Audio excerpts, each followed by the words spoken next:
Hello, everybody. Welcome to the Fearless Floyd Show. Of course, it's me, your host, Fearless Floyd. Today is Wednesday, August 9th, 2023.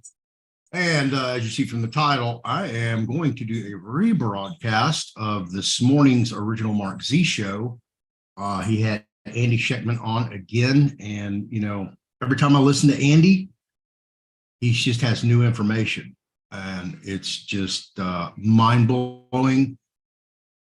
The data this gentleman has acquired and is so willing to share with everybody about the state of the future of the banking system worldwide, especially in the United States, as well as the commodity market. So, you know, if you follow gold, silver, copper, platinum, palladium, et cetera, coins, numismatics, currencies, that's the guy you want to talk to.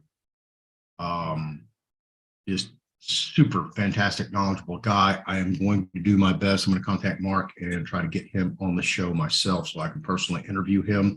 There's a lot of questions I'd like to ask him, pinpoint him down.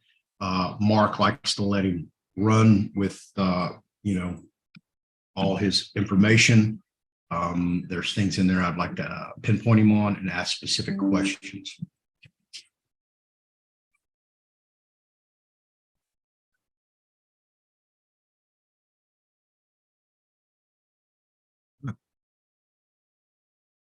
All right.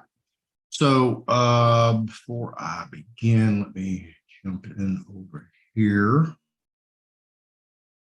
Give y'all a little breakdown on Miles Franklin.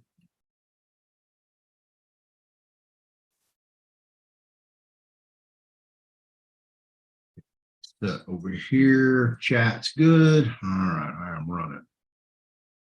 First of all, let me give you a breakdown. This is Andy Schectman. He's the president and owner of Miles Franklin Precious Metal Investments, as you see up here.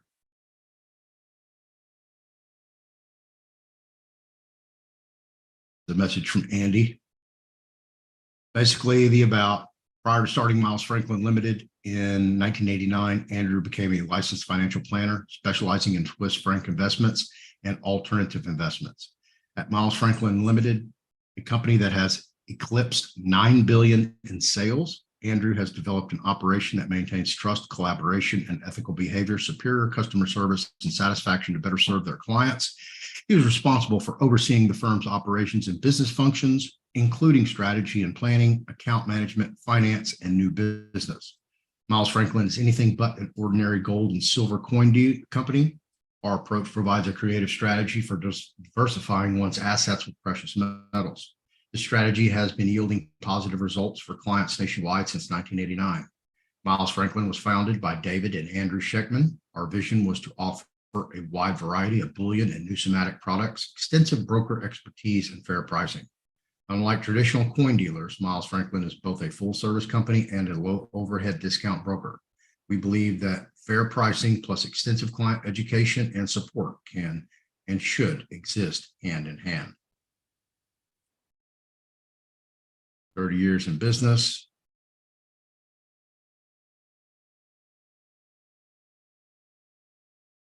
And as well, you know, I do have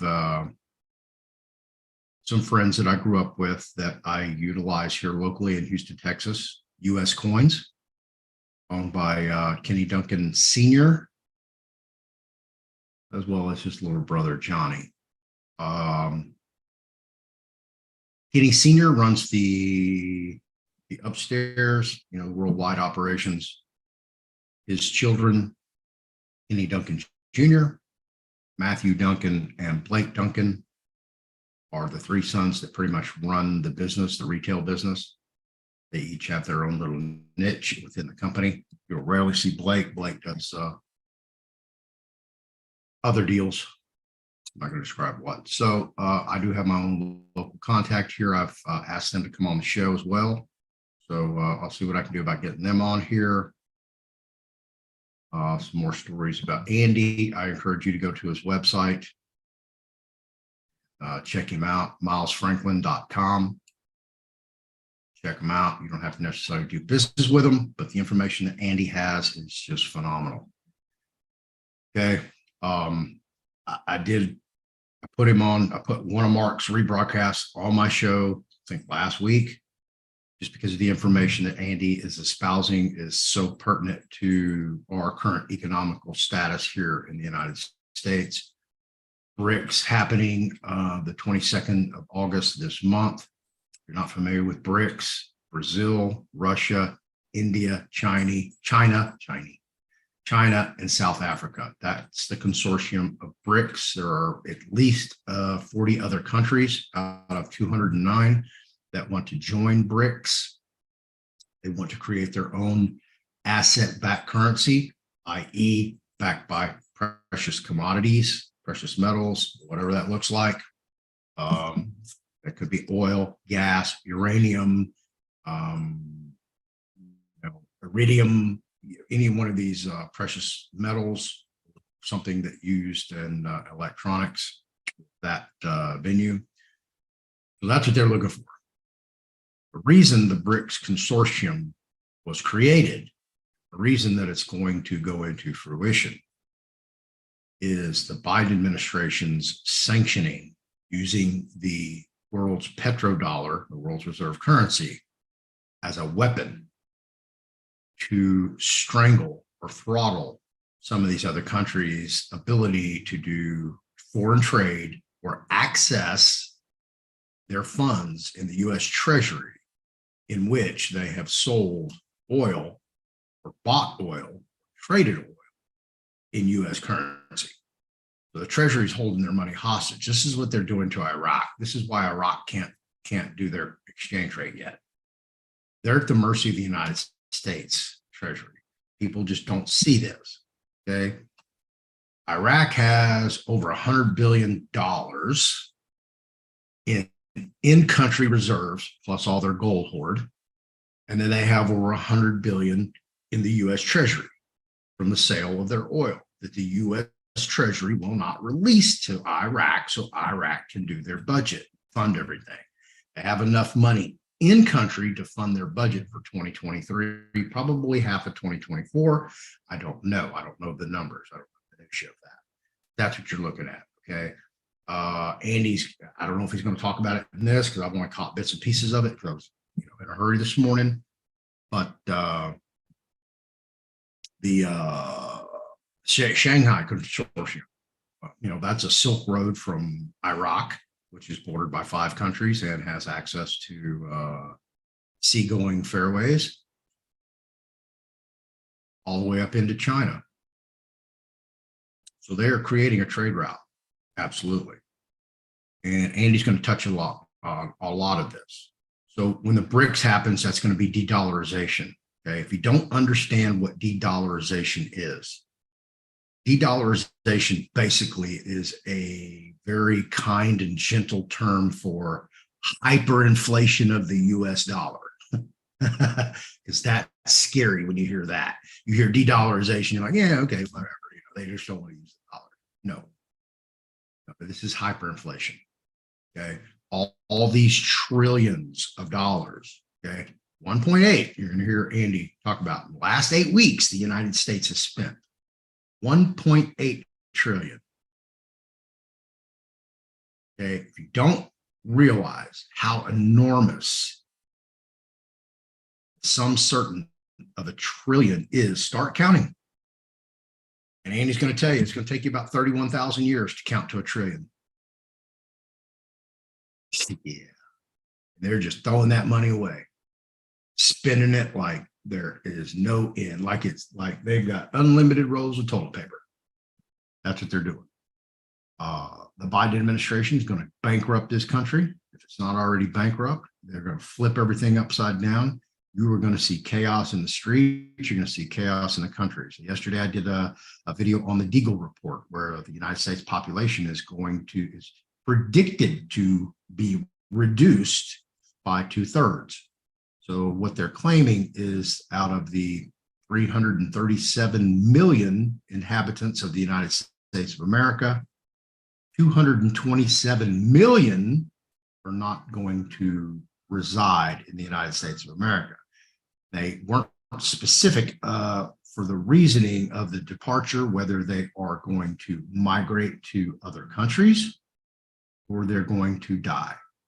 Wasn't specific, but losing 2/3 of your population is a massive, massive occurrence. That is just, that's literally people falling down dead beside you. If you go out to the mall, people are going to be falling dead. That's what that would look like if they were to all die. Now, I don't know if banking collapse is going, when they do all these bail-ins for the bank, not bailouts. Okay. If you don't know what a bail-in, go find out what a bail-in. Okay. All you people who dump all your money in the bank and just utilize, your bank for your savings, and that's how you operate, and you've got 10, 20, 30, 40, $50,000 in there. You better not. I'm telling you.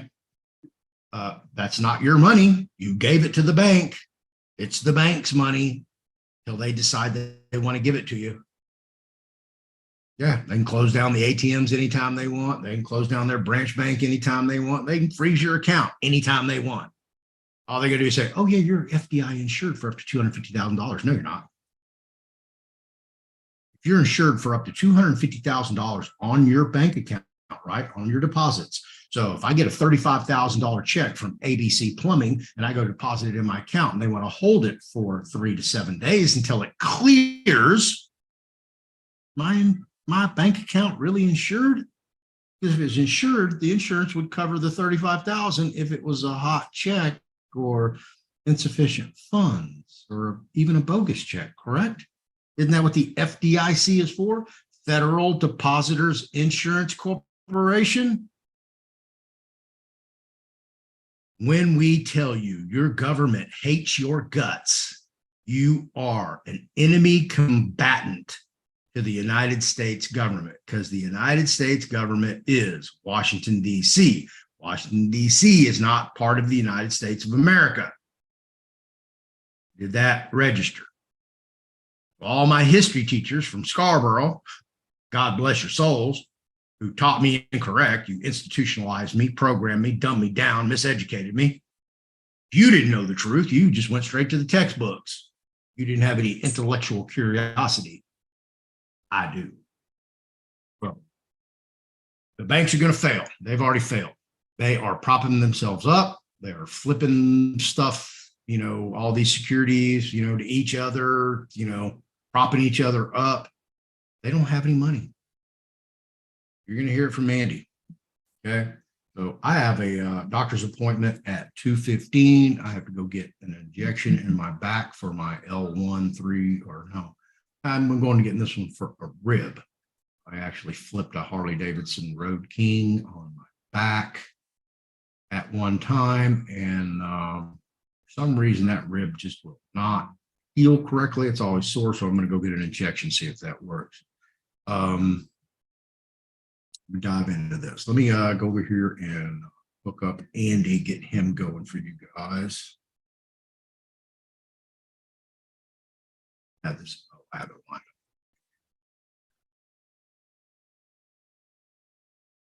Some other videos I want to show you guys, just turn you on.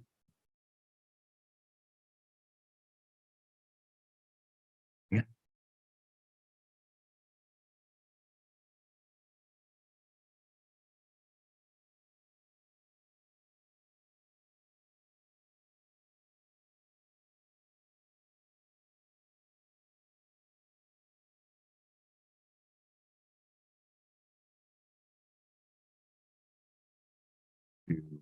Andy.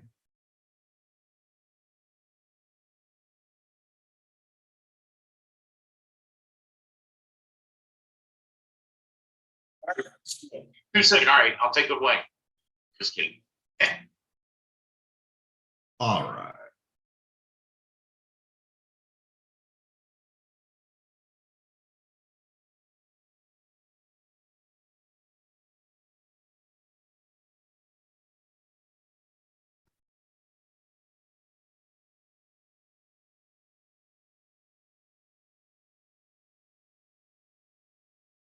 Okay, here we go. Of course, you can see the original Mark Zephyros, which I will be visiting with next month in September in Puerto Rico. I'm coming, Mark.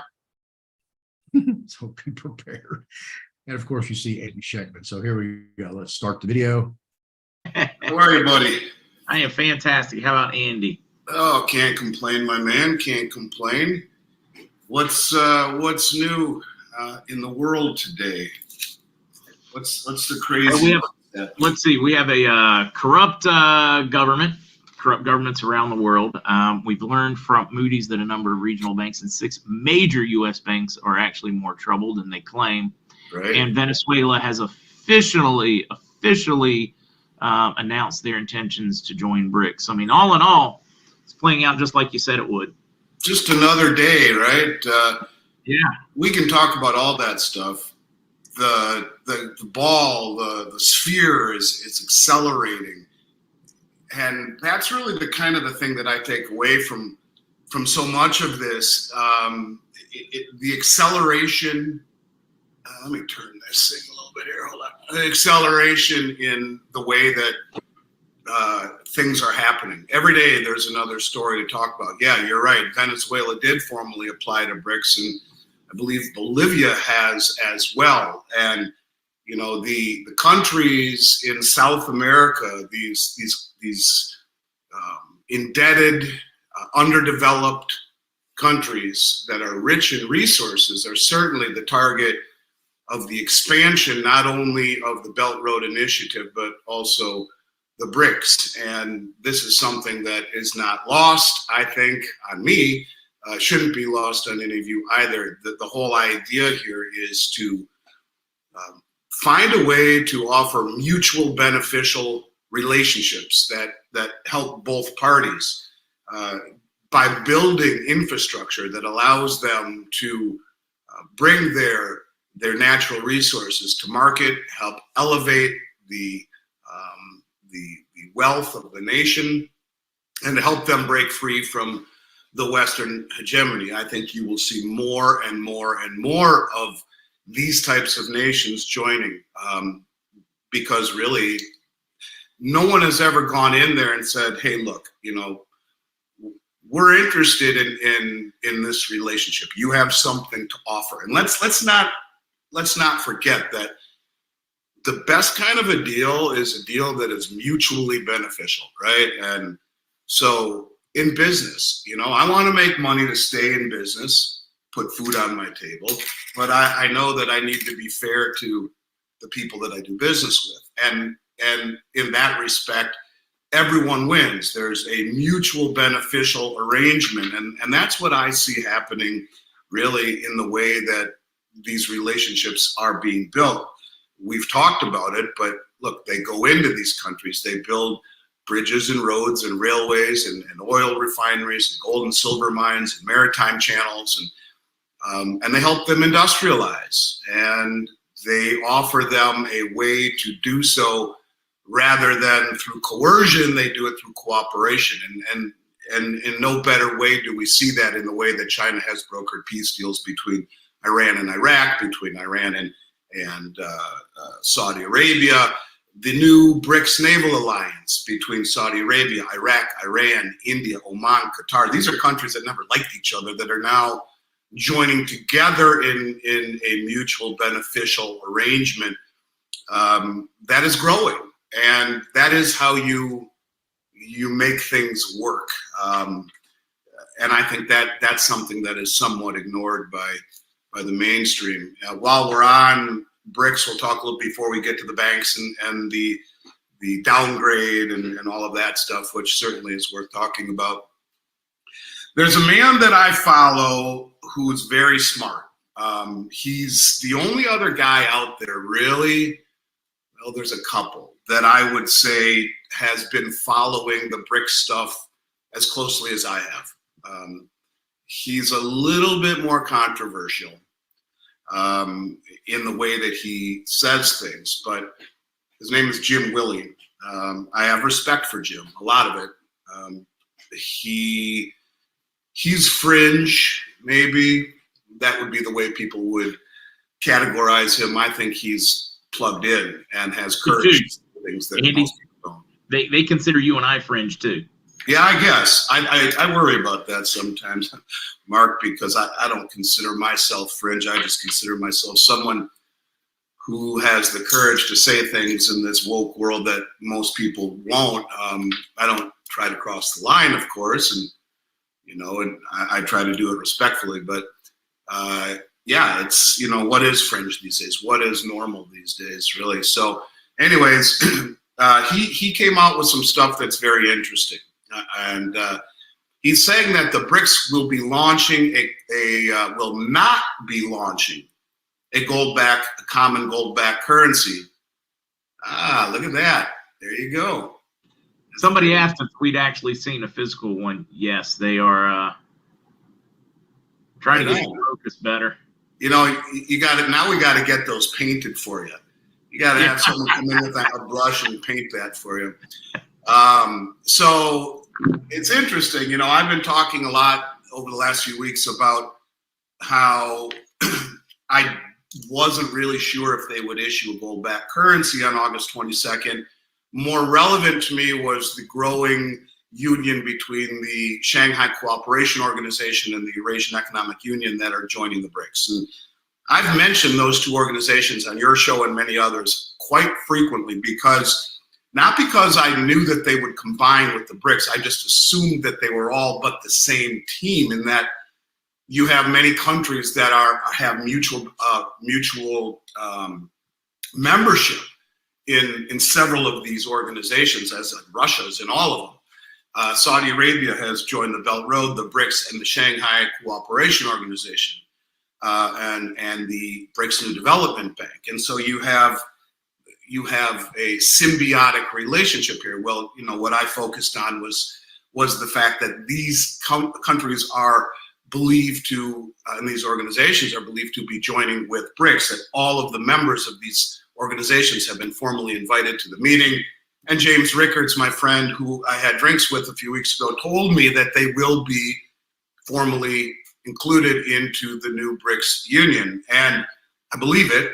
When you look how many countries are in BRICS, when you and I started doing this, Mark, there were 16 that wanted to join. Now there's 41, so we're told. And when you try to find the 41, you'll see 41, but all you get is 25. When you count the list that they put on those articles and you strip out the countries on the Shanghai Cooperation Organization and the Eurasian Economic Union who have already formally expressed interest to BRICS, and you add it to 25, you get damn near close to 41. That, to me, is a very big deal. But here's what Jim Willey says. He says that the BRICS will not be launching a common gold-backed currency and using it in mutual trade. He says a return to the gold standard in the traditional sense is not how the Eastern Alliance of Nations will move next. Expect them to use their development bank, and who did Saudi Arabia just join? The BRICS New Development Bank, to issue a gold token, fully convertible to gold. They will issue no bond, set no rates, and observe no mandate. Their local currencies will continue to play a key role and overshadow the corrupted, impaired, and bloody US dollar as the de-dollarization reaches a crescendo globally. Now, I'll stop there for a moment. What's interesting is that, every country on the planet that, if you take the entire global GDP, 95% of that GDP as contributed by countries, those countries that contribute 95% of the GDP globally, have all of them are in the process of developing a central bank digital currency. And China and United Arab Emirates and one other country have already perfected something called Project M Bridge, as in Mark M. And that is the cross-border central bank digital currency platform that allows each one of these independent central bank digital currencies to communicate outside the SWIFT system, to transact with one another outside the SWIFT system. So I do believe that indeed we will see a continuing use of independent central bank digital currencies. So let me go back to what he says about the gold token. What comes is a gold token used for trade payment, also used as a reserve asset for central banks. And the reason he says that is that, you know, one of the delineations between a settlement currency and a reserve currency is a bond market. And when Saudi Arabia, as an example, would sell their oil to us for dollars, they would take the proceeds and put it into treasuries. The stockpiling of all of the dollars needed to settle everything, to put it somewhere safely, we would put it in treasuries. So let's look at the idiocy and the stupidity and the ignorance of the 14 bank accounts, and reference this, that were held at Silicon Valley Bank, where we were told by the inquiry by the House as they questioned the regulatory oversight of Silicon Valley Bank, why the hell did you idiots have $14 billion for 3 years spread amongst 10 checking accounts in Silicon Valley Bank? Now think about that for a moment. When we talk about what you do with all the money that you have if you're Saudi Arabia, you don't leave it in a checking account. In this case, Silicon Valley Bank had 10 accounts with $14 billion in it. That's an average of $1.4 billion per account for 3 years in a bank account that has no FDIC insurance above $250,000, and during a time when interest rates paid on a checking account was zero. Where would you put that if you were a risk manager or you were someone that was trying to assess the best place to store money from a compliance or a risk management standpoint? You certainly wouldn't leave it in a checking account. You'd put it in U.S. Treasuries because it sidesteps the systemic risk of the banking system. There is no $250,000 issue here. It's backing by the United States government. And so that's where all the money would go around the world with excess dollar reserves. They go into U.S. Treasuries. That benefits the U.S. It's the most liquid, safest market on the planet, always has been. That is changing. But anyways, that's the one thing people would say, well, you can't have a reserve currency without a bond market. Well, what Jim is saying here is that what comes is a gold token used for trade payment and also a reserve asset for central banks. Expect its growing expansive usage to have a double-edged sword effect. It will lift the gold price, thus ending the price suppression, and it will remove all U.S. Treasury bond demand, thus forcing a U.S. government debt default. A new means of net settlement of trade is soon to make a global splash, and the king dollar will be removed from its throne by tsunami. And what it means by that is what I've always said to you. I've used it, I've seen it in a different way. And when you talk about all these things, when I talk about all these things, the ultimate outcome usually comes to fruition because you base it upon logic, mathematics, and economics. But the catalyst is the hard thing. Now, I always said it would be when Saudi Arabia and OPEC dumped the dollar. What he is saying here is that when the BRICS issue a gold token that will be used for settlement, that will will drive all demand away from treasuries, who will strip them from their portfolios. Either way, it's the same thing. The tsunami of dollars that everyone has had to hold for the last 50 years in order to buy oil flood our shores. The issuer of those treasuries and those dollars is us, and we get wiped out by the tsunami of inflation, which blows everything up. Either way, it's the same thing. But what Jim is saying is very interesting. He's the only one saying this.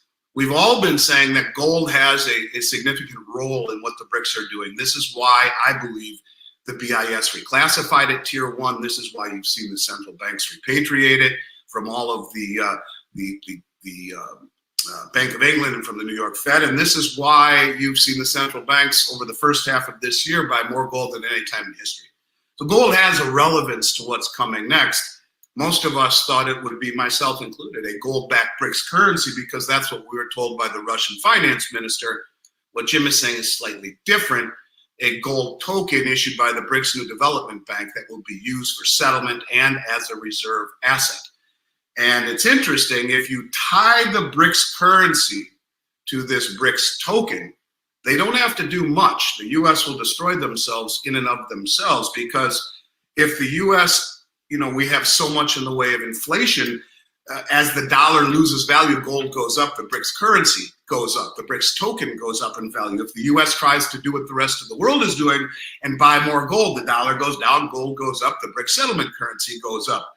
We are in a very bad position in respect to that, and I think they know this, and little by little they are putting themselves certainly into position. Could you let me know the best way to sell gold? Call us and we'll buy it from you, whatever it is. It's very easy to do. It's very non-subjective. It's very liquid. Just tell us what you have. We'll help you get it back and we will buy it from you. Anyways, moving on to your point about Moody's. Yeah, they cut 10 banks by one notch. And what the hell does that even mean by one notch? A lot of them should be cut much more than that. They also placed 6 very large banks, including Bank of New York Mellon, which is a massive bank, U.S. Bancorp, my old home in Minneapolis. It probably is, I mean, the Viking Stadium is U.S. Bank Field. They're from Minnesota. They're huge, and they're all over the Twin Cities.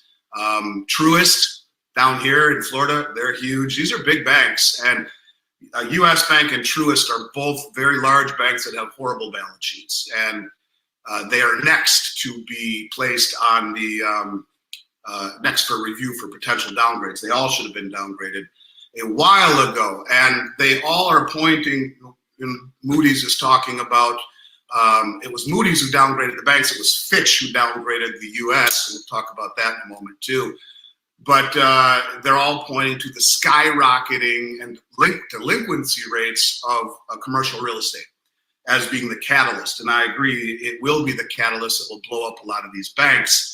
The banks, the regional and local banks are loaded with over 70% of all the small business loans and leases, and all 70% of all the commercial real estate loans and leases, most of which, almost all, are non-recourse, meaning it's incorporated, you can walk away, just like we saw in San Francisco, the biggest hotel in San Francisco. Bye-bye. Doesn't matter how much money they're losing, they don't want to continue to throw good money after bad. And they're talking about the delinquency rate in commercial real estate has been really spiking. In fact, 3-month spike, it's the highest since 2000.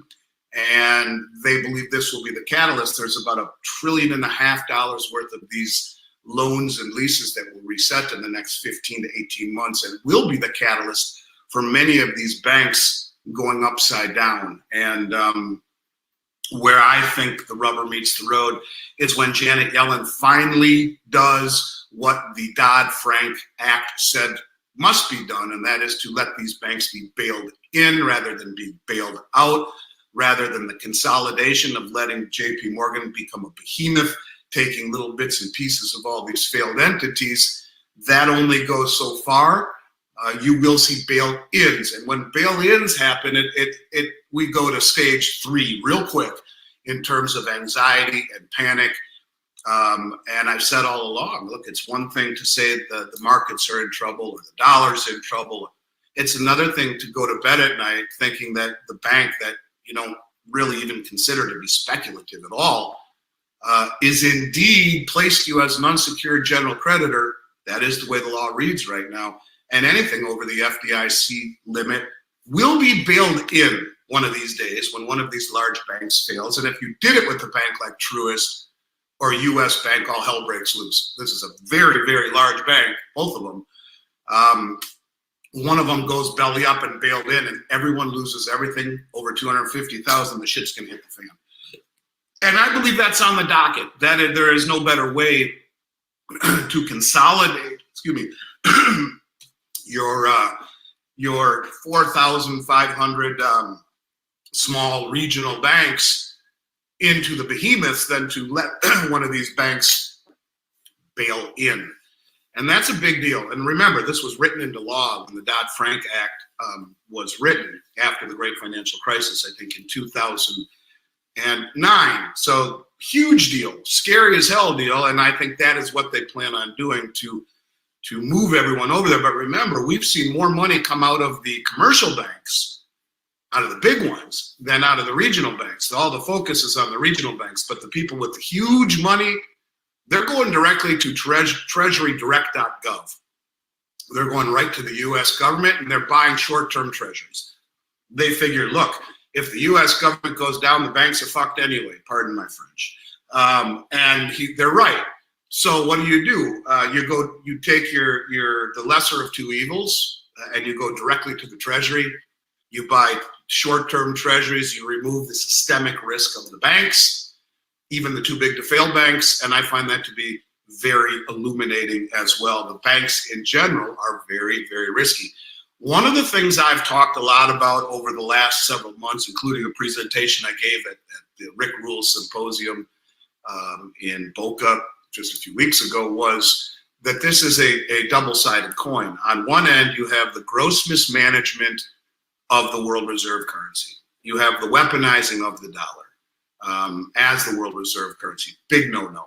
You have not just the sanctioning, but the confiscating of Russian assets, telling them we are taking your Forex reserves and not giving them back, and we're going to use them against you to rebuild the Ukraine with our friends at BlackRock and JP Morgan. And we're going to give you billions of dollars worth of our artillery, or the Ukraine, billions of dollars worth of our artillery, our tanks, our drones, our Stinger missiles, and if you Google how much silver is in the tip of a Tomahawk cruise missile, you'll find 500 ounces, almost to the button. And any of these military applications in aviation, aeronautics, in the guidance system, they all use copious amounts of gold and silver. So just as a side note, but the point of it is that we have weaponized this to a degree that we've pissed off much of the world. So that's on that side. But I focused also on what's happening here on the inside. And I grew up in a world where, my parents were hippies. And I grew up in a house where it didn't bother me what you did. It didn't bother me if you smoked dope. It didn't bother me if you were gay. It didn't bother me what the hell you did with your own life. You respect people, and you don't have to celebrate them, but you can respect them for being who they are, and just see positivity in people, right? Instead of seeing the worst.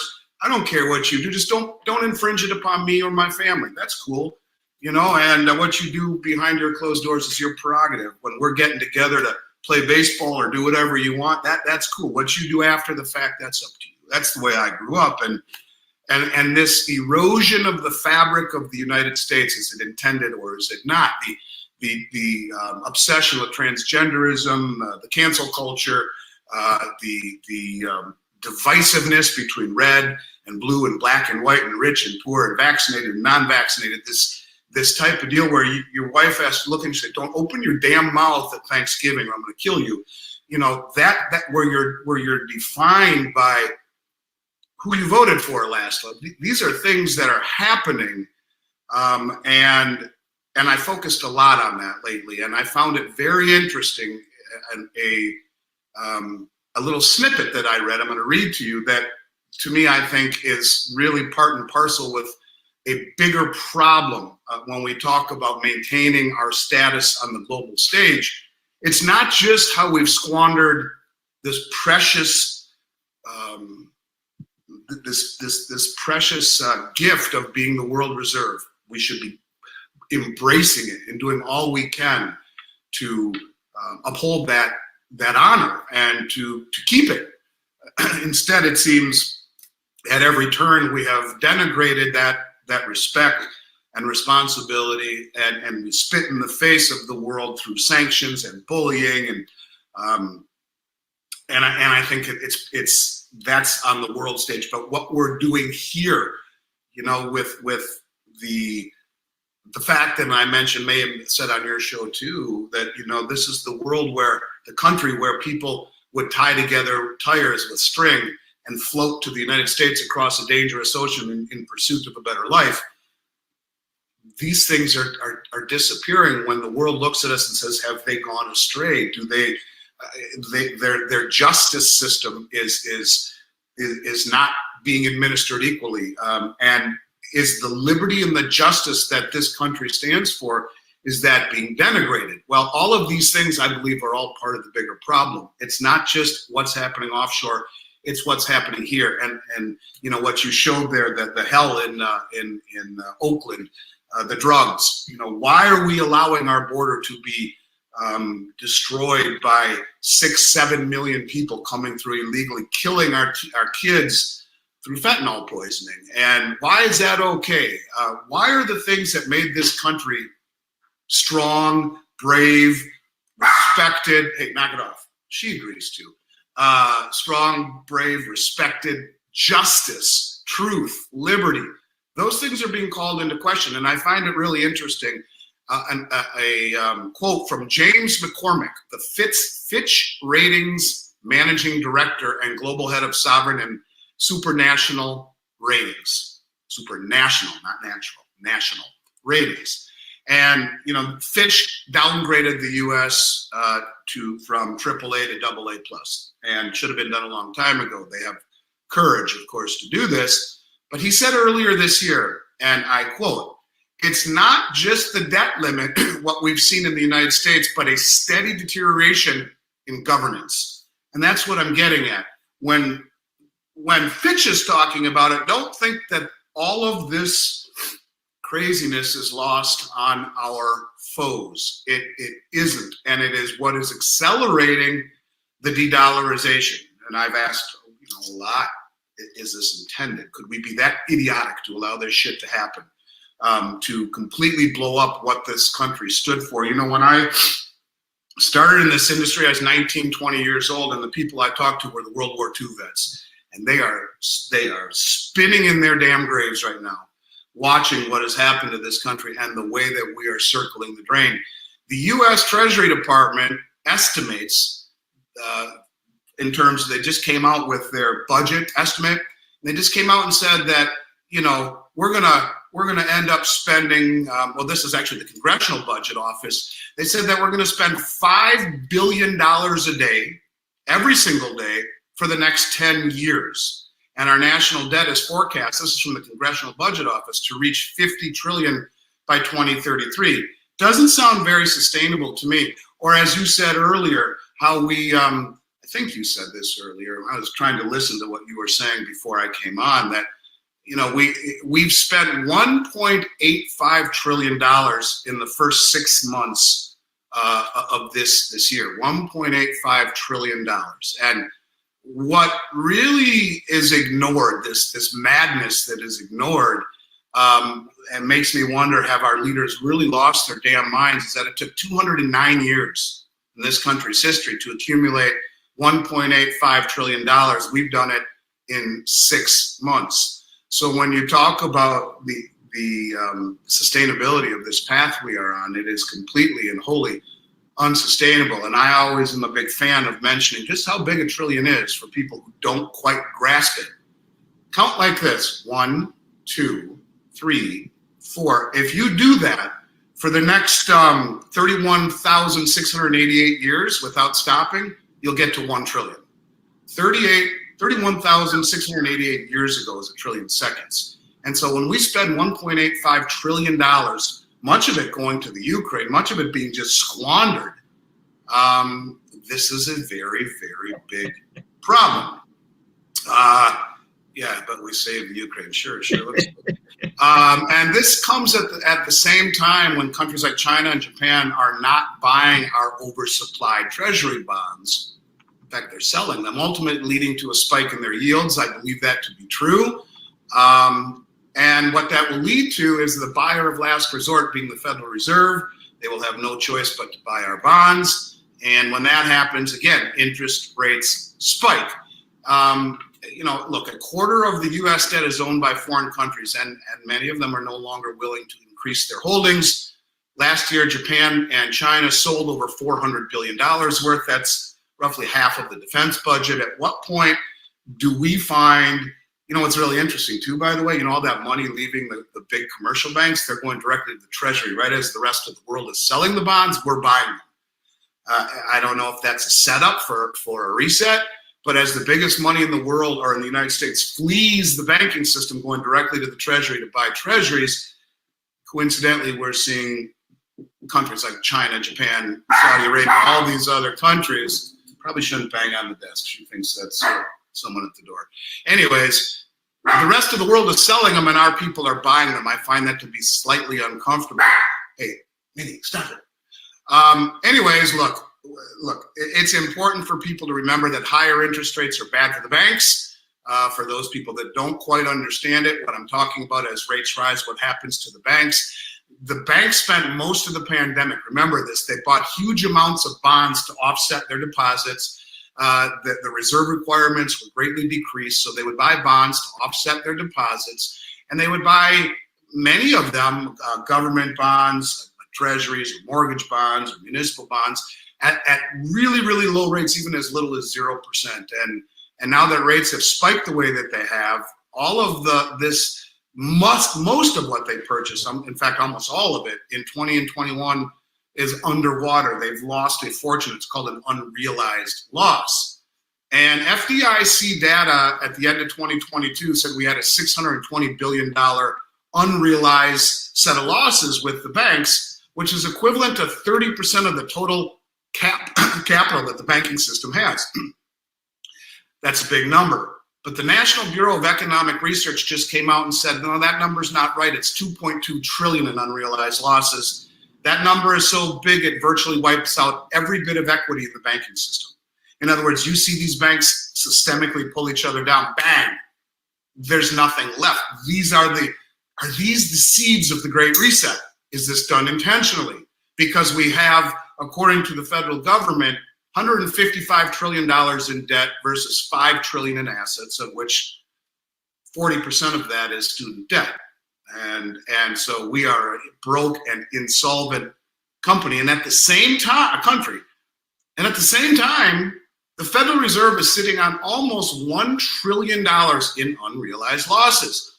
Also, thanks to the rapid increase in interest rates that they themselves are perpetuating. Is this intentional? Maybe. How else do you pay off all that debt? And what's interesting, Mark, is the majority of the unfunded liabilities, Medicare, Medicaid, Social Security, government military pensions, are owed to us. It's a lot easier to blow shit up and say, hey, don't worry, take the new central bank digital currency, you'll be made whole. Because only a small portion of that massive debt is owed to the rest of the world. But what's owed to us, you can reset and start over and issue a new central bank currency and make people whole. That would be the event that would make people willing to take this central bank digital currency. And so when you realize that the world's largest, most important central bank in the world is insolvent and the US banking system has all but wiped out all of its equity, I mean, do you see any reason why the rest of the world would want to move away from us? What's happening in this country with our social and moral fabric being frayed at the seams, the weaponizing the dollar, inflating the dollar, confiscating the dollar, pushing Saudi Arabia away. I mean, if you were you just wanted to blow things up, I mean, you couldn't have followed a better path. And, you know, at what point do we see capitulation? I don't know. But when you talk about these things happening and accelerating, yeah, they are. And the crazy thing about it is that the mainstream media, like Janet Yellen and every talking head moron on CNBC says, oh, Fitch downgraded. Shame on them. How could they do that? I mean, give me a break. It should have been done a long time ago and to a much larger degree. And so the public, all they do is see the Treasury Secretary and all the Jim Cramers of the world saying, oh, I can't believe Fitch. You can't apply the same metrics that you would to a household that you would to the U.S. government. The hell you can't. The hell you can't. If you are completely broken and insolvent and can't even pay the interest on your credit card without borrowing more money, you are screwed. Well, the same thing is true with the house. I mean, with the country. And if you pissed everyone else off on your block and no one wants to hang out with you anymore, you're doubly screwed. So, yeah, I think it's important to realize that the people listening to your show and others like you are the distinct minority who have the ability to see what's coming and therefore have the ability to get out of the way of what's coming. It is the people we all love, all of you out there, your friends, your family, who think you're morons for having these beliefs, who think, how could you think this way, and then have done nothing to prepare. And when things turn upside down, will be the ones knocking on your door saying, can I please come in? these are very interesting times. But what's crazy is that when I started doing these YouTubes in 2019, I've done over 1,200 of them. I had to really find something new to talk about each week because it was hard. I mean, things were slowly spinning, but they're spinning so fast right now that every single week, from week to week that I come and see you, I have enough to rant for 35, 40 minutes straight. So I'm going to shut up and take any questions you have or any comments you want to chat about. But yeah, world's getting crazy, Mark.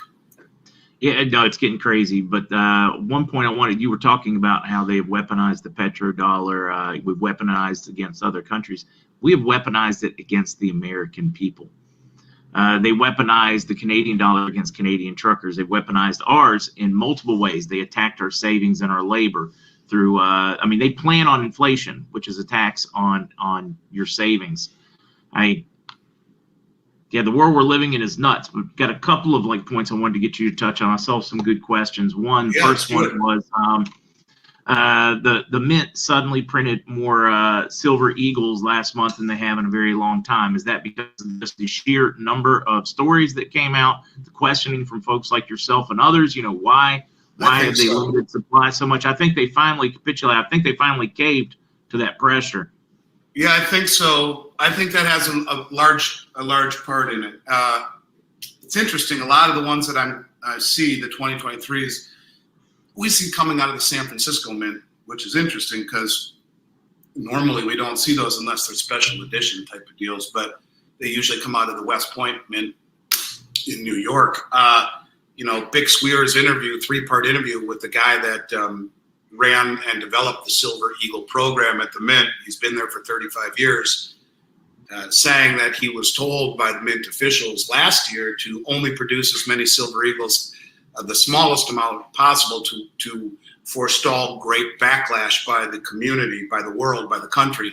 And he mentioned that the authorized participants said that they would take 36 million and they were only given 12 million, both violations of the law.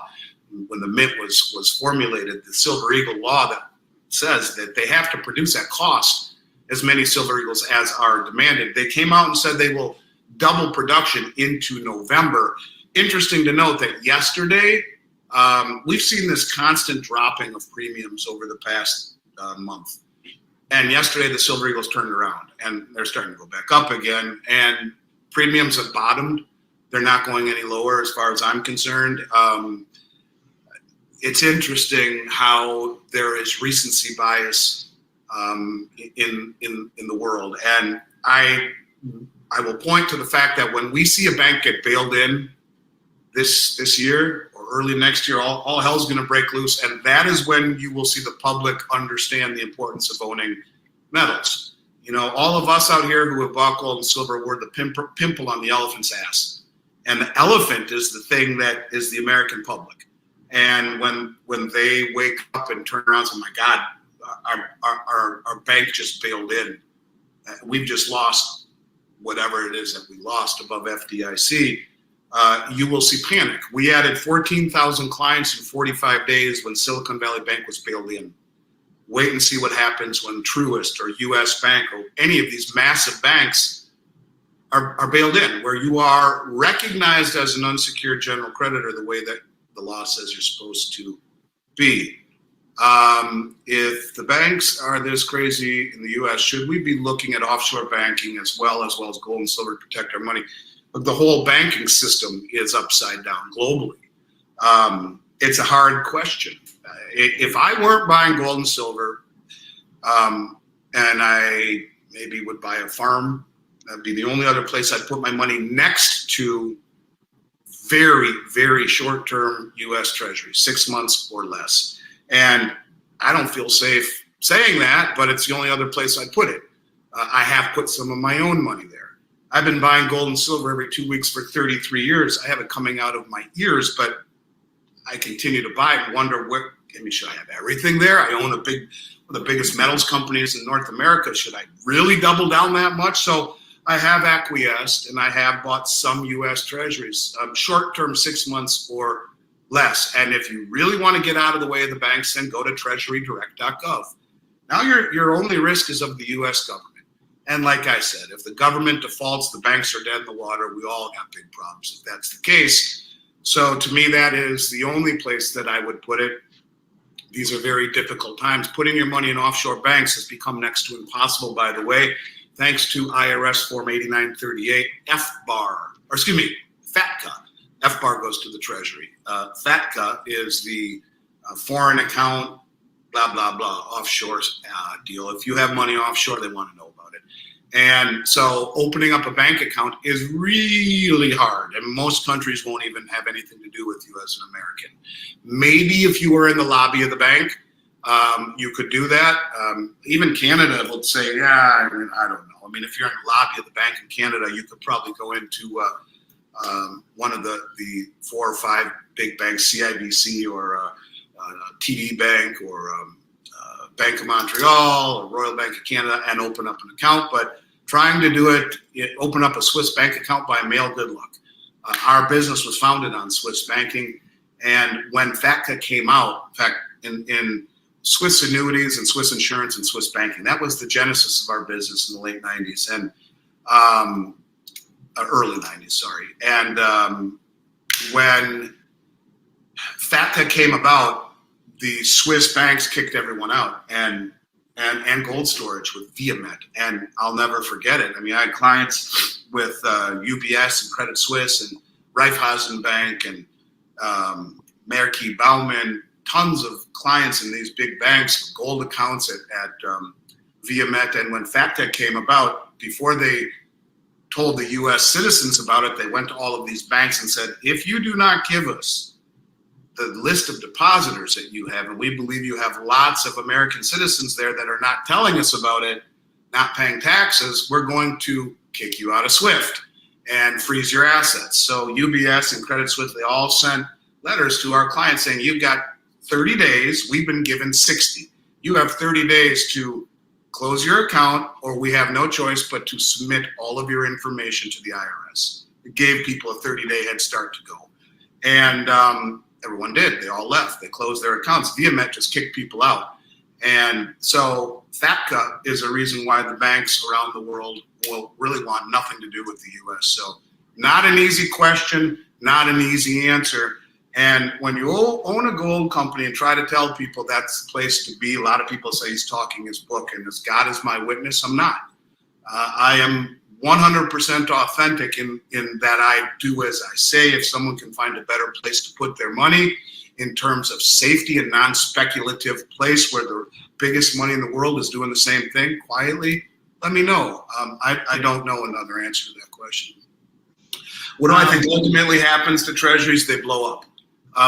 And remember, if you don't know anything about bonds, all you need to know is this, that as interest rates go higher, bonds in circulation go lower. And as bonds go lower, interest rates go higher. So imagine you're the banks and you bought all of those bonds over the last several years at 1%. And if you hold it to maturity, let's say it's a 10-year treasury at 1%. You hold it to maturity, you get your money back plus 1%. If you are forced to sell it for whatever reason right now, the value of that bond has been cut by 75%. Because why would anyone pay? Let's say you paid it $1,000 for it, and the 1% coupon means you're going to get $1,100 back, right? Is that right? No, that one. Yeah, that's right. I think that's right. No, that's not right. What's 1% of $1,000? That'd be $10, right? So that's right. So no, it'd be $1,100. Whatever. But whatever it is. If it's 100,000, it would be 1% would be 11. It'll be 101,000. So let's do it that way. You do a $100,000 bond, 1% over 10 years, you get 101,000 back at the end of 10 years. If you have to sell it now, you can buy the same 10-year treasury for over 4%. So now you get 104,000. Why would anyone pay you what you paid for that bond if you can get a much higher return by buying a new bond? So as interest rates go higher, the bonds that are out there decrease exponentially in value. And in an event where interest rates spike for whatever reason, whether it be the dollar being dumped because of a new BRICS gold token, as Jim Willie says, or Saudi Arabia dumping the dollar for settlement, as I have talked about, or the fact that really none of the offshore countries, the big countries that have been funding our deficits, have any interest in doing so anymore, meaning that the Federal Reserve has no choice but to create money to buy bonds, which is monetization. That's Weimar Republic Germany. That becomes hyperinflation. Interest rates rise. All roads lead to interest rates going much, much higher, which blows up the treasury market. So that's why I say, to me, 6 months or less in duration is the only way to go. To hold a long-dated, long-maturity bond earning 3-4%, 5%, who would want to do that when inflation is already running more than that? You're guaranteed to lose money year over year over year compounding. So I think ultimately the treasury market blows up. And I wouldn't hold anything over 6 months. Let me just tell my office I'm on a podcast. I'm going to text them. Sorry. They keep calling me. Oh, we'll squeeze in one more question. I'm good. I'm all good. I got nothing but love and time for you, Mark. So it's all good. Okay. First one, a lot of people are worried. Government starts confiscating. Are they protected or not protected? For me, I would be more worried about what I've stored somewhere else. I totally understand the need to, but that's going to be far easier than going to each household, knocking on your door and trying to get your silver and gold. Yeah, I've always said that's what GLD and SLV were designed for. I mean, look, SLV is the largest silver trust in the world. It's the largest stockpile of silver held by JP Morgan, administered by JP Morgan, who paid a $920 million fine to the Justice Department for manipulating the metals market, whose head trader, Michael Nowak, is in prison for doing so. You couldn't talk about a better fox guarding the hen house. And GLD is administered by HSBC Bank, maybe the most corrupt bank of all in terms of fines that they've paid.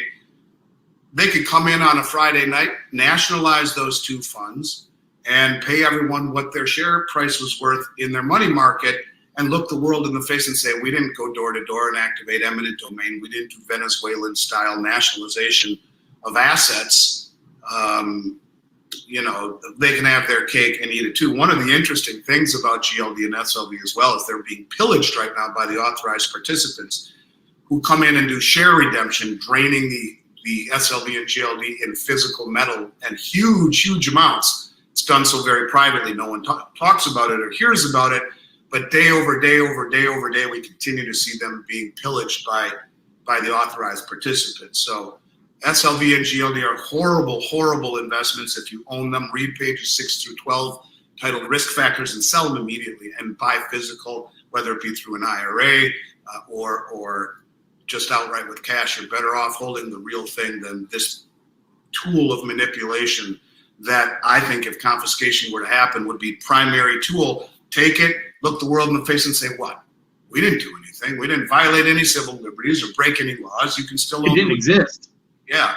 So, I think that's higher probability. If people look at us as being so far down the rabbit hole that we're taking assets from our people, we're in big trouble. As a common authorized to purchase overnight treasury bonds. I don't think I don't know what the shortest duration is. You could probably find that by Googling. It's a few weeks probably. Maybe 3 weeks. I don't know what the shortest duration. What you're basically talking about is the overnight reverse repo market. And no, you're not able to do that. The big banks are, and that's where a lot of the money market money is going. When you buy a money market, this is why part of the banks have been saying that Fed is aiding and abetting the overture or the exodus rather out of the regional banks by allowing the money markets to invest in the overnight reverse repo market, which is paying, let's say, close to 5% guaranteed by the Fed. So if you go to a bank like US Bank, which is a regional bank, the best you're going to get is a CD earning 4.5% for a year, and you're time locked in for a year. You go to Morgan Stanley and into a money market, where the money market funds through Morgan Stanley are fully invested in the overnight reverse repo market. That's about the closest way you're going to do it. Now you have daily liquidity backed by the Fed in a too big to fail bank versus a year-long CD in a regional bank at less of a return. You're locked in for a year at a bank that isn't too big to fail. I mean, why would you stay there? Why would anyone stay there? And that's the part that I keep beating my head. Why are people staying in these regional banks if that be the case? So, but then you see the money pouring out of the commercial banks. And, oh my God, this is so complicated. I don't know. Who owns and controls Sprott? Well, Eric Sprott is the owner or is the founder of Sprott. Rick Rule, my buddy Rick Rule, is the largest shareholder of Sprott, which is a publicly traded company. So no one owns it. The shareholders own it. Rick is the largest shareholder. If you're going to own paper, it's the only one I would ever own. PSLV and PHYS, the physical trusts, gold and silver, held at the Royal Canadian Mint. Sprott is the best name in paper. They are the most well-respected. I've worked very closely with them for years. And Sprott USA in Carlsbad, California, that's where Rick used to be the president. He left. He's now running a family office in a media, Rule Media, which is like they do shows and he does podcasts and whatnot. A very, very successful, smart as heck man. And but their brokers have referred me all their business for 20 years and 15, 20 years, even before they were Sprott when they were. I'm very familiar with their PHYS, PSL. They're closed-end funds, which makes them not an ETF. It means you're also eligible for regular capital gains. And it's a better choice to me than any of the other paper alternatives. One of the next questions, and the one I really want to get in, I'm certain I could squeeze in 3 or 4 more. One, hopefully we do get you next Wednesday because we're anticipating the potential of a lot of economic reactions 22nd, 24th August after the BRICS meeting. So it'd be nice to get you in once before then.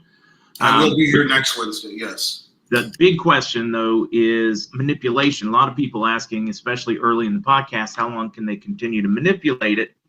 And you had mentioned JP Morgan, they fine them every few years, $1 billion, $2 billion, $10 billion for manipulating the price. I mean, the government knows it. It's just the government's way of saying, all right, now it's time for your hush money. It makes us look like we're doing something.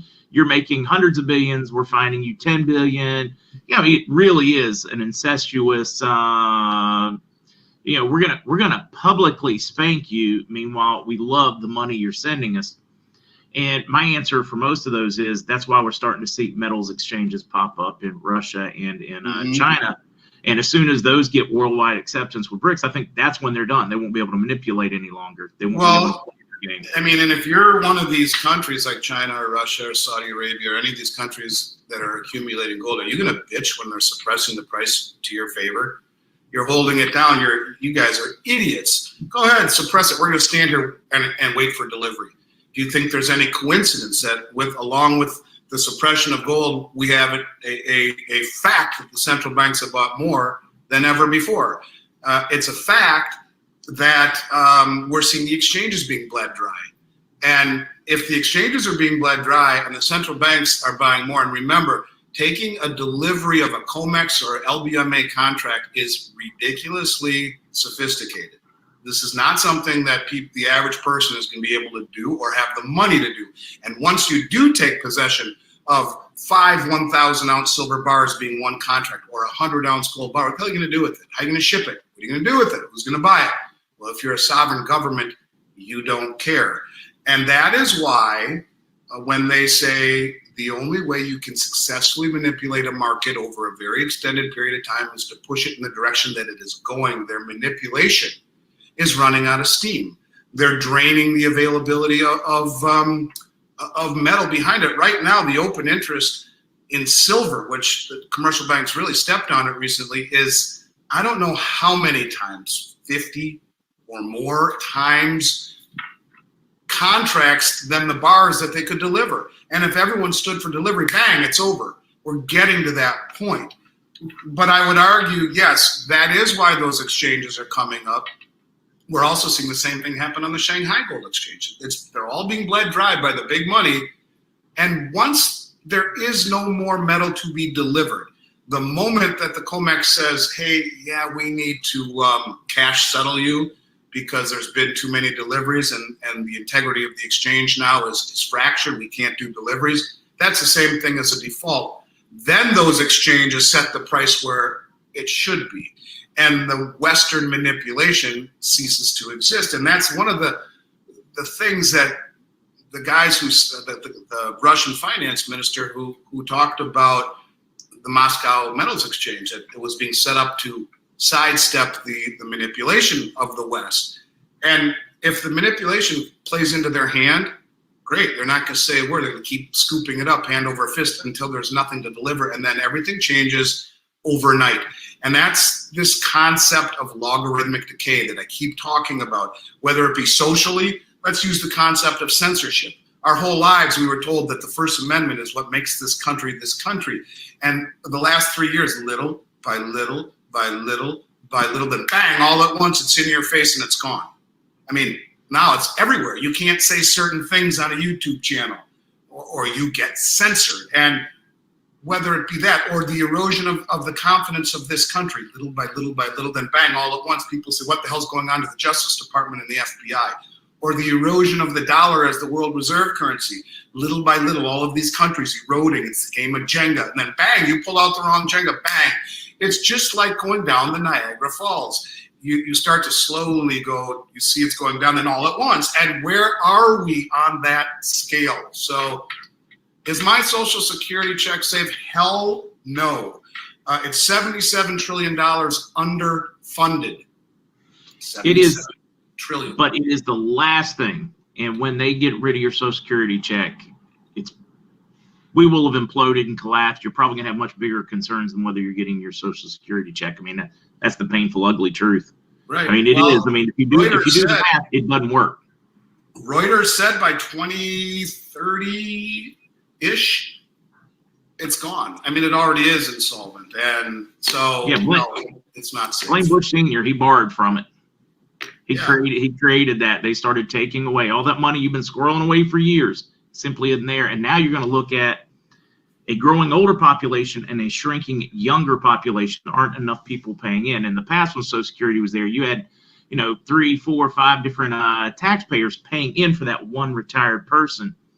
Now you don't have that. Now you've got 3, 4, 5 older people for each one person working, and the math doesn't work. Well, that's why if they default, all of the money that is owed to us, and this would be the event.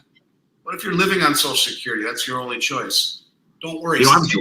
Take our central bank digital currency. You'll be okay. We're going to make you whole. And if you blow things up to that degree, yeah, here comes the rise of modern monetary theory and central bank digital currency. And now you print your way to prosperity. And at what point does the rest of the world say, no?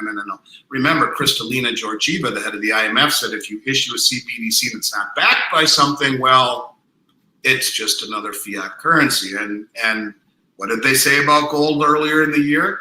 Gold, an international reserve, a barbarous relic no more, question mark. I mean, so even the IMF recognizes the importance of having a backing to a system.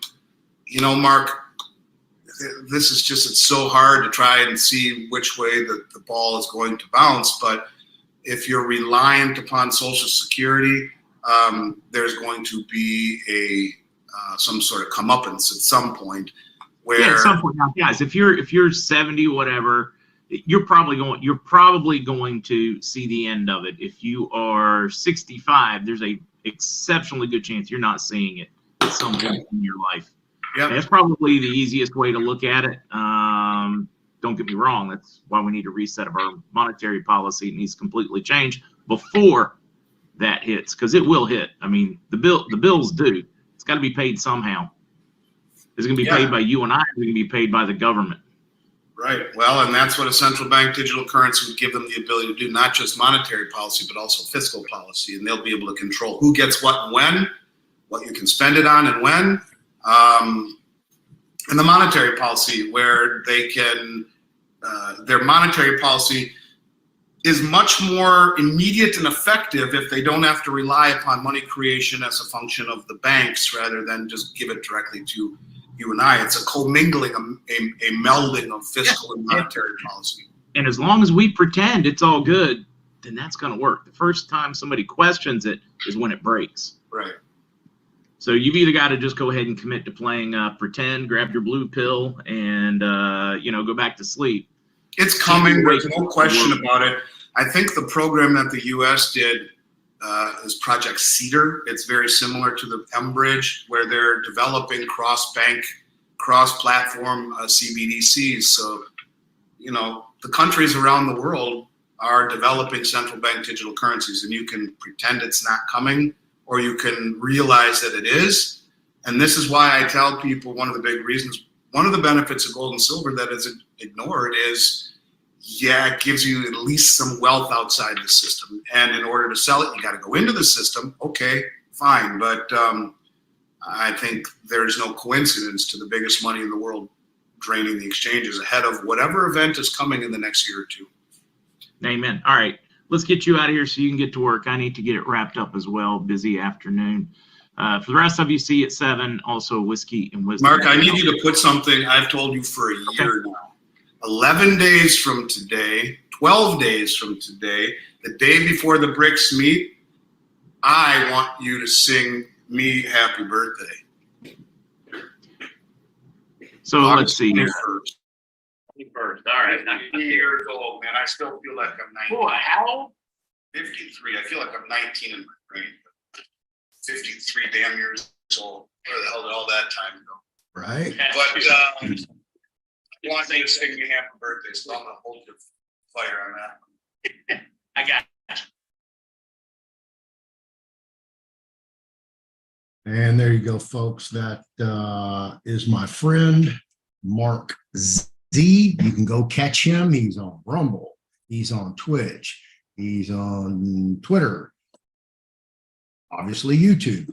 The original Mark Z, theoriginalmarkz.com. Go check him out, man. Awesome guy. Can't wait to work with him after the RV. We've already got some plans, and I will see him very soon here in this in the next 4 weeks as I'm going to Puerto Rico. Wait for that. That's going to be an awesome trip. Can't wait to share my adventures with you guys, everything I'm going to do, because I'm going to try to explore the entire island on foot.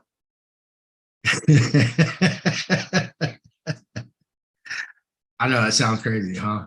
I don't want so much to be, I'm going to hit all the major cities. Do a little surfing, fishing, snorkeling. Definitely not drinking. I don't drink. Let me jump over here, see if anybody has any questions, comments. I tried to keep up. Clint, thank you for joining me. It's always a pleasure to have you here, sir.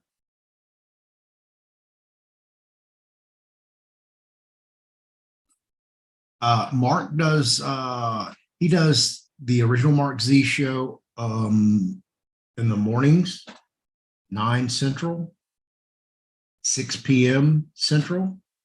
And then he does a offshoot show after his PM show called Whiskey and Wisdom, one night a week. It generally fluctuates between Wednesdays and Thursdays, depending on his schedule or his guest. He has Mike Barra on there a lot of times, as well as some other special guests. He's covered some crypto stuff, a lot of health stuff, because Mark is disabled in a wheelchair, so he loves to cover health products. Epiphany, where do you suggest buying precious metals from? And I gave you Miles Franklin's a good one. Andy's reliable. He's going to take care of you. If you're anywhere in or around Houston, I recommend US Coins. Friends there, the Duncan family. You cannot find a better family. They are just phenomenal. Everybody in the store is either related or a very close friend of the owners. It's generally a family owned and operated business. They started in the Northwest Mall, which is right down the street from me here on 290. They were actually, I think, if not right next door, but one over from Chick-fil-A. That's where Chick-fil-A began in the malls, believe it or not. And that's where they started. I remember going in there, and they had probably 8 glass cabinets, full of, they weren't full, but, handful of coins and currencies, little precious metals. They were just getting started, Kenny and Johnny. And what they've grown to is just phenomenal. Really, really, really proud of them and the whole family. I've been fortunate enough to meet the grandparents, Kenny's and Johnny's, their parents, and then of course Kenny, Johnny, Barbara, and Danny, the youngest, who I actually ran into at U.S. Coins. He actually lives in Washington State. I thought I'd never ever see him again, and that the only connection we would ever have is through Facebook, which really anything. And I just happened to be over there to take care of some business, and he walked in, and I was blown away. So I haven't seen him in like over 3 decades since he was in high school, basically. So the Duncan brothers, really great. And then of course, Kenny's kids. And then I've actually met their children. So I've met 4 generations of Duncans, and what a pleasure that family is. They will always get my business and my support. So that covers that. So silver over gold. Epiphany, that's your own determination. You're going to get more silver than you will gold. And I'm going to give you my own story. Of course, most of you know or do not know, I was a writ writer, what's called a jailhouse lawyer when I was in prison. So people came to me for advice, opinions, definitely has to do with legal work. So one of my, I did some legal work for him, Marcus, came to me and he showed me this letter from Simmons and Fletcher, which is a local personal injury firm here in Houston, Texas, in the Bel Air area. They're the Christian lawyers. And he showed me this letter and I read it, and he had won a personal injury settlement and he personally got $3 million. So I'm like, okay, what's up? He's like, well, how should I invest it? And this is, a melanated guy from the ghetto who's in prison for robbing banks, believe it or not. And I'm like, wow, man, let's hit it. Silver. He's like, silver? Yeah. It's being artificially suppressed. It's about $5 an ounce. It's fixing to go through the roof because it's historically supposed to be at a specific ratio to gold. And it's not. Gold's artificially, everything in the commodities market, pretty much, except, like pork bellies, which, is bacon. Those type of commodities, there's just not enough of it. And that's why it's so expensive right now. But other commodities, right, like we're talking about precious metals. So anyway, there's this ratio. So I listened to Coast constantly at that time. And they would have people on there and they kept talking about, how silver fixed to go through the roof because it's so artificially suppressed. So anyway, I told him silver. The man, buy silver. I'm telling you, bro. Well, I didn't see him for a while. I guess he went to lock up or medium custody or something. And ran into him a couple years later. He came back to me, needed some more legal advice. And we talked. I said, oh, hey, man, where'd you put your money at? Don't you put it silver? He's like, nah, man, I put it in municipal bonds. I'm like, municipal bonds? He goes, yeah, that's safe. You get a steady return. I'm like, you didn't invest any in silver? No, I'll put it all in municipal bonds. Well, I'm fixing to break your heart because if you'd invested in silver went up to $51 an ounce. And yeah, I shattered him because he did the numbers in his head. He went, yeah. he would have, turned that into like $30 million had he, sold before it peaked. So that happens. It's going to happen again. Silver over gold is used in more electronics and more devices than gold is. So there's always a need for gold or for silver in parallel markets, in the electronics industry market, as well as in the collector's market, and as well as people who are investors. So you have these different parameters. I would buy some gold and some silver. Well, I don't know what your budget looks like, how much you can spend and what type you should get. This is how I personally look at life. Okay. If you buy a silver certificate that states I own 100 ounces of silver that are in a vault in Milwaukee, Wisconsin, and I'm in Houston, Texas, all I own is a freaking piece of paper. That's not my silver, my gold. That's theirs. Okay. Whatever I own, I want it in my hand. I want possession, physical possession. That's just how I roll. You hear Andy, they talk about precious metals. Well, not only are platinum, palladium, gold, copper, silver, precious metals. Okay. There's some other precious metals out there. They're called bullets. I know, isn't that crazy? Bullets are going to be worth money. Okay? They're going to be a commodity. When you don't have any food, you've got bullets, you make the rules. You can have firearms all day long. If you don't have any bullets for your firearms, all you got something to do is beat somebody up with or throw something. So whatever your budget is, I would diversify. I wouldn't put all my eggs in one basket. You can go buy some XLM right now, which is on the Ripple network for 14 cents. I think it was 14.3 this morning. Pick up some XRP.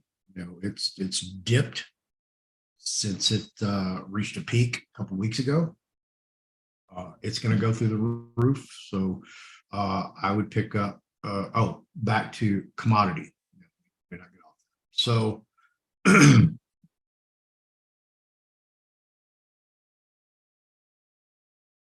22 bullets. These little babies right here.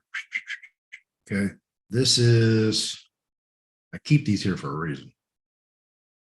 50 rimfire cartridges. So you see how small that is, all right? That's 50 bullets. So you could actually kill a deer with one of these bullets. Absolutely. Okay. You can kill a wild hog.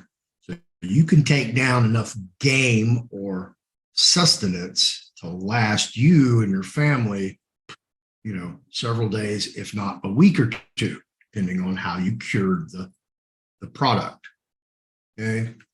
So that could almost, if you survived efficiently, last you a year to supply your family with sustenance. Just that one little box. Okay. So how much do you think this would be worth when there's no food in the grocery stores? One little box. You can carry these in your pocket, all 50 of them. Boom, there's your currency. You're pulling out, you're dealing out 22 bullets. Or in your other pocket, you got 9mm. Right? I got firearms. I'm out of bullets. I need bullets. Right? Commodity. Bullets. Trust me. 22s, 9mm, 5.56, 223. Your AK ammo, 7, whatever it is, and 12 gauge, preferably buckshot, or slugs. Those are going to be your 5 major commodities and bullets.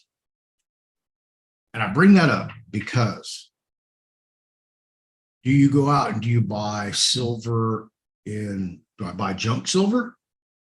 Which are like pre-1965 silver, which has a 90% silver content. Do I get Eagles? Do I get Peace Dollars, Morgans, whatever? Or do I get New American Liberties, Eagles? Or do I buy ingots? Or do I buy 100-gram sheets of Valcambi?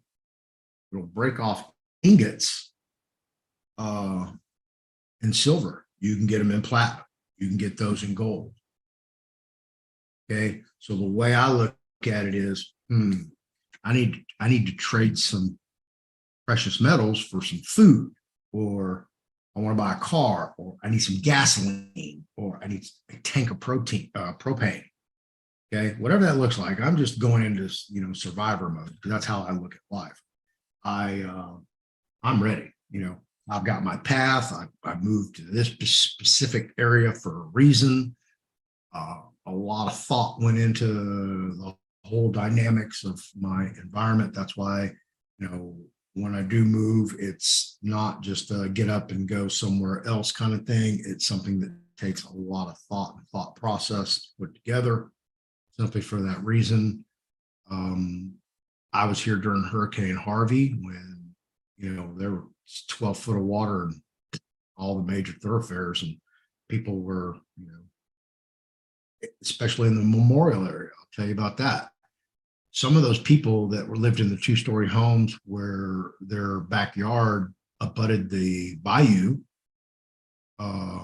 because of the breach in the Addicks Dam, they got a wall. Basically, they got a tsunami, a wall of water that cascaded down these channels and went in through the backs of the houses and blew everything out of the front of the houses on the first floor.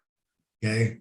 These folks had, like, some of them 5 minutes to get out of the house. Yeah. Like, they're out there like running away, driving away because the water's chasing them in their cars. Absolutely. Whole first floor flooded all the way up to the second floor ceiling. You can see the watermarks. Those people were evacuated. They didn't have a chance to grab, some of them didn't even pick up their purse. They barely got the keys to the car, or they had to get out of their house. So I've experienced that. I went there after they allowed the residents back in, and 2 days later they let the public back in. I walked that whole area, saw all that. So I saw the devastation. And during that time, I lived in an area of Houston that was high and dry. I was able to, function normally. I could go anywhere I wanted. So it wasn't a problem for me as it was for certain areas of Houston. However, I can tell you for a fact, HEB, Howard E. Butts grocery store, from where I live, they are, they're about 8 miles away, maybe. I would say 6, but I'm going to say 6 to 8 miles. An HEB distribution center, a large area. Okay. And about 3 miles from me, and probably 5 miles from the distribution center, is what's called a Joe V Smart Shop. That's basically a HEB discount grocery store in economically depressed areas of Houston. The shelves were bare, empty. Yeah, everything was gone. Ice cream, no ice cream, believe it or not, all gone. All the meat gone, all the bread gone, all the milk gone, all the eggs gone. And the distribution center's 5 miles down the road. Yet, during that whole entire time, no deliveries to the grocery store. So I've seen it. I've experienced it. I've watched it. I know what's happened. I know what to expect. Okay. People were able to get forewarning and go purchase large amounts of groceries prior to Hurricane Harvey coming. So people had stockpiles. Well, it wasn't as bad as it could have been had something else happened. So that's when I tell you guys, all right, I got a 10-ounce bar of silver, but I need a can of beans. What do? Do I break it up? Do I cut it? Do I melt it? How do I get that commodity? My own personal choice, I love the Valcambi 1 gram sheets, 100 sheets. And you can pick them up 10s and 20s and 30s and 40s and 50s on eBay. They're available. Go check them out. They also have gold, platinum, and the silver. So I think those are very economical in their approach. So I really like those. If you want, low denominations or low values that you can operate with currency, pick you up some Mercury dimes, or some old Roosevelt dimes. They're silver too. There's actually, believe it or not, nickels that were silver made during World War II. I didn't know that till somebody turned me on. So there's actually silver nickels out there. They're rare, but they're available. And then there's quarters, and then the $50 as well as the silver dollars. So you can diversify your holdings, your assets in that form to look like, okay, I'm going to make a long-term investment with silver that, I have enough funds in my budget to get 500 ounces and become in the top 1%. So I'm going to buy some 10-ounce bars, or I'm going to buy a kilo bar, and that's going to be a long-term asset hold. Okay, that's an investment. It's not for currency. It's not to operate in case something happens and the dollar's worthless and I need actual silver to participate in commerce. Okay, so you have to think, like that. That's how I think anyway. That's how I try to maintain all my holdings. If you don't have at least 100 $1 bills, another 100 and fives, you're behind. You should have that. Okay. Because if things blow up, you can't get to the bank because the banks are doing a bail-in and they took everybody's money and nobody has any cash. Everybody's using plastic now. You don't have a hoard of cash to be able to go out and operate in commerce. You're not a bank. But if you've got a bank of cash, guess what you are? You're the new bank. Private bank, just like those street vendors out in Iraq doing the exchanges, right? So put that out there for you. Diversify your assets for a potential emergency because, they love a disaster. That's where they make their money. Disaster capitalism. If you haven't read that book, go read that book. I suggest that highly. All right, let me get back over here and see if you have any more comments or questions. Oh, listen. One. Here. So there you go. That's my opinion on silver over gold. Let's see what that's amazing. Oh, you're headed to Costa Rica, Epiphany. Oh yeah, that's going to be beautiful. I was just talking about Costa Rica because of the temperate climate. There is roughly 74 degrees year round. That's just lovely. It's such a gorgeous country because I think it's 35 miles from coast to coast, I believe. So you have the Pacific on one side, the Caribbean on the other, two different types of beaches, two different types of oceans. And of course, you have all the jungle, wildlife, exploration. Beautiful place. I've had a couple of friends go there. They love it. They go back. Oh, thank you, Epiphany. Mike Glentini, silver also has health applications. Absolutely. So does gold. Yeah. It's so wonderful when you see family biz grow like that. Yeah, they've they don't just do coins, okay? Because most of them they're probably in their early 30s now, I would say. Their dad and Johnny, they just did the coins, currencies, and precious metals, really didn't get into too much of the other stuff. They got into some historical artifacts. But since the kids came in, the kids have a different flavor. And they collect the blue dogs by Rodriguez out of Louisiana. So they collect, excuse me, original artwork, signed lithographs and prints. They also have sports memorabilia, i.e., baseball cards, signed baseball bats, World Series stuff, a lot of local stuff, Earl Campbell, Nolan Ryan, Akeem Olajuwon, et cetera, Astros.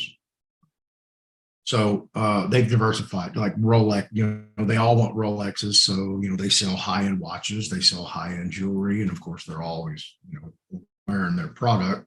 They will sell off their wrist. I know, I love messing with them.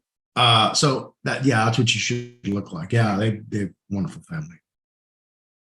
Although they say you can make ormus out of gold, which is true, would greatly benefit health, as I understand, right? The copper may surprise everybody because of its application. Right. Hey, do you know why everybody threw pennies in fountains or in rivers? For the copper. Because they wanted the copper to infuse in the water, so when they drank the water, they got their copper. Boom. That's a true story. Heard it on the internet. Let's see. Yeah. Oh, you're welcome, Epiphany. I will be back on tomorrow. What's tomorrow? Thursday. I have no idea what I'm doing tomorrow yet. Like I said, I've got an appointment in 35 minutes I have to hit. But I want to cover this with you guys. I want to share this. Andy is just, man, he is the bomb. This guy has his pulse on the world. His information is spot on. God, I can't wait to pick his brain. Really talk about some things, dive into the minutia of it. But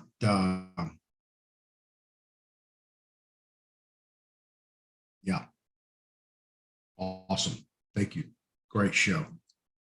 If anybody needs anything, I have a 98 EIN Foreign Trust Class is tonight. For some reason, I keep forgetting that. Shouldn't.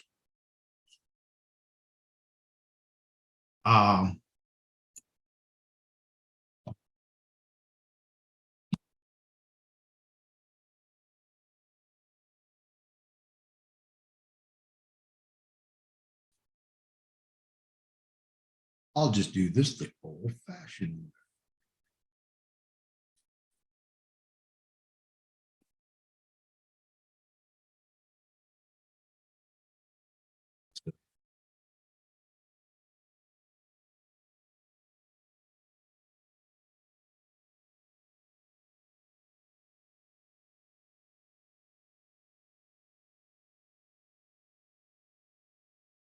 All right. Foreign Trust Class live tonight, August 9th, 2023, 7 to 9 p.m. Central Standard Time. $98. Ann LeFlore is teaching this class. I believe there's 47 PowerPoint panels to present. This is live. It's tonight. I don't know how, I'm right at I think the 25 seat limit. So if you want to get in this class, fearlessfloydshow.com/store. Go register now. When I get back from my doctor's appointment, I will be sending out all the Zoom links. I'll be getting all that together and prepping for that class tonight. So if you're waiting for that link, it will be coming right around 5 o'clock Central Standard Time. So look for it between then and 6 o'clock. If you want to enroll in that class, you can enroll all the way up to and during class. So if you're on the late show or work, yeah, you can prepay. I'll send you the link. Just jump in whatever you want. See what else we got here. Oh yeah, can't forget. Anne, of course, she wrote this book. God bless her. On trust. And of course, she wrote the first edition.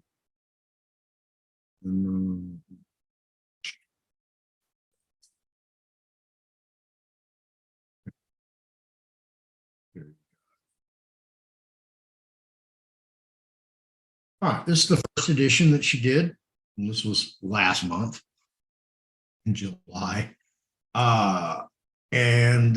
This basically became the second edition, volume 1. This is now 369 pages. Okay. So let me go back and show you the new stuff. It's not the same as the old stuff. It's the new stuff.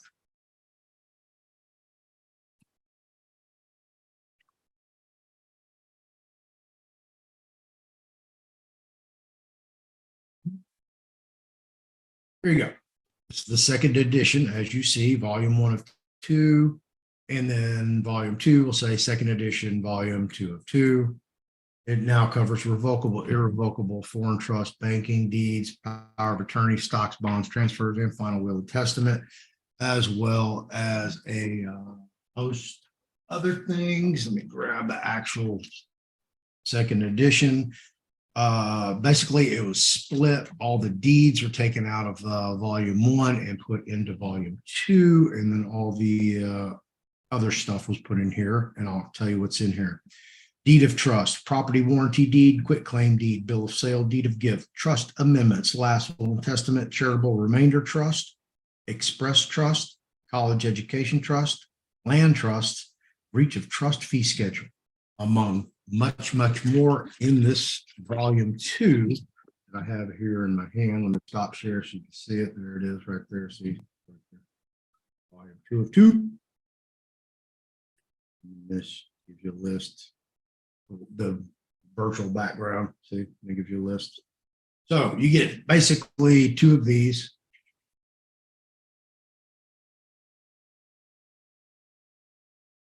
Right here. You get 1 and 2. Okay, these, I do not ship these anywhere outside of the United States of America, continental USA. Because they don't have media mail. Shipping charges are like almost $60 to send something to Canada. Like, you got to be kidding me. And I do the customs form and all this other stuff. I'll send you an ebook, but I'm not going to send you a hardcover book unless you want to pay for the shipping. So you get both of those volumes. Those 2 books together are only $259. You get both books for $259. We're getting 1. If you want the ebook is $249. If you want both the ebook and the softcover book, and people do want that, $369. If you want to go get them, the fearlessfloydshow.com right here /store. Go to my store. Everything that I offer is available in there. If you want to take a trust class, Trust 101, if you don't know anything about trust and what's fundamental and you need the guidance, there's a class available for you. Private Telegram group has all the videos of all the prior classes, has all the materials, same materials you're going to find in these books, okay? Because that's what this book is based upon, or actually all the classes are based upon all the information that is in this book, including the 501 class that we are having tonight. 7 to 9. All right, I've got to start to wrap it up here. As always, if you like the video, you like the information, you like Mark, you like Andy, you like my logo, hit that like button. The reason you need to hit that like button, it's not for me. I could care less how many views, subscriber, that's all meaningless to me. I'm going to get her on here and do what I do when I want to do it, regardless of what's going on else around me, okay? So, like I said, I don't care about the subscribers. I don't care about the viewers. I don't care about the likes. None of that matters to me. What matters is if I can save 1 person a day with my information from wasting their time, money, and energy, man, it's been a blessed day for me, okay? I can achieve a higher status in my ascension, becoming a higher enlightened spiritual being. That's my goal. It's all about redemption.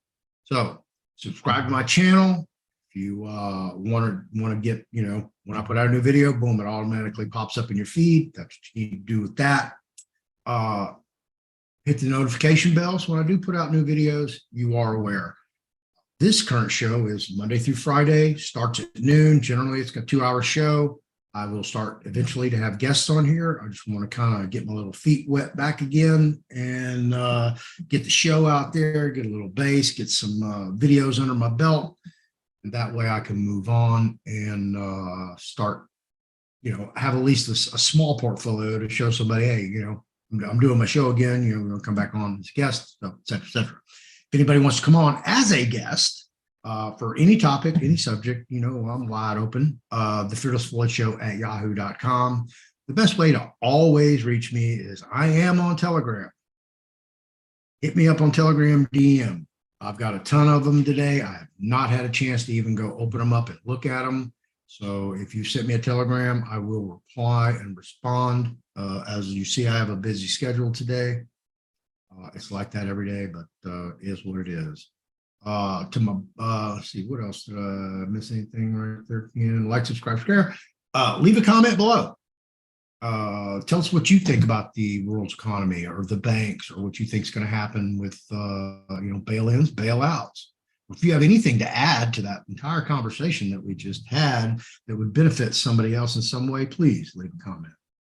I'll try to reply to every comment that is posted in each video. I do get notice that includes Rumble, Odyssey, and YouTube. I do have a backup channel. I'll start putting it in my show description.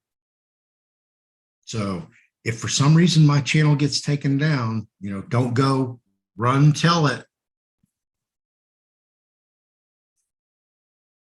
I'm a very clever boy. I should know that by now. So don't go, run, tell it. Right? Okay. Thank you all for being here. I appreciate it. I hope you all have a very safe and happy day. I'm going to go take off and see some kind of messes I can get myself into. Thank you for being here. To my friend who had a birthday yesterday, have fun, enjoy yourself wherever you're at. And if Mark, you're watching, or somebody going to talk to Mark, come in. See you in Puerto Rico, bro. All right. I'm out. Thank you all.